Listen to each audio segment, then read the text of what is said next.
أعوذ بالله من الشيطان الرجيم بسم الله الرحمن الرحيم قل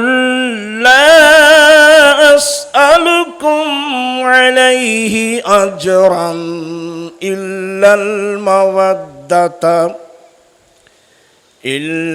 المودة في